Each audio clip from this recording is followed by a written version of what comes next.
on se croit intelligent, mais en fait on est tout petit par rapport à tout ce qu'il y a dans le monde. Je présente une série documentaire avec Pascal Catlan. J'ai proposé à Pascal de venir au début faire un atelier vidéo. J'étais artiste associé dans un théâtre à Draguignan et donc j'ai bossé avec cette classe et j'avais une année 2 à faire avec eux qui était censé être un spectacle. Je sentais que c'était pas du tout ce qui allait leur parler. On a eu envie vraiment de se faire ce projet-là en se disant là ils vont nous livrer une parole qu'il faut qu'on saisisse. On est parti sur un dispositif épuré au possible, c'est-à-dire des entretiens sur fond blanc. Et après, là où ça s'est modifié, c'est plutôt sur le rapport qu'ils avaient au dispositif, aux questions. D'un coup, ils se sentaient plus responsables, ils avaient envie d'amener d'autres sujets, ils avaient envie de se livrer, ils avaient compris aussi la tribune, peut-être que ça leur apportait. Et l'idée de la série, c'était une évidence pour vous du début ou pas du tout? Non, pas du tout. Ouais. C'est arrivé au début du montage et on s'est dit qu'on avait 17 personnages, qu'on voulait les raconter tous. Pour moi qui viens du théâtre, du spectacle vivant, où en fait on fiche quelque chose et puis c'est le moment T, donc il n'y a pas d'artifice. Là, je trouvais que c'était fascinant de voir qu'on pouvait tout inventer. On leur avait dit d'ailleurs à tout moment, vous pouvez venir voir en disant ça, je veux pas que ce soit utilisé.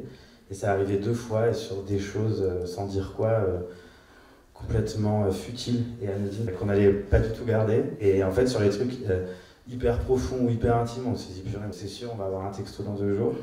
Bah là, pas de problème. J'ai été quand même pas mal étonné par leur capacité à raconter le monde ou à être dans le monde. C'est-à-dire que moi, quand j'avais 14 ans, je pense que j'étais pas au courant des mêmes choses qu'eux. Le futur.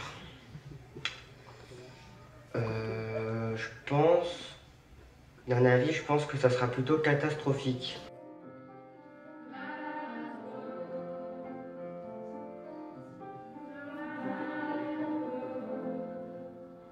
Après, ce qui est ressorti qui était un peu drôle, c'était, il disait purée, mais je pense plus ça, il faudra dire que je pense plus ça. À ce moment, je le disais vraiment comme une vérité et tout, mais maintenant, je pense pas exactement ça.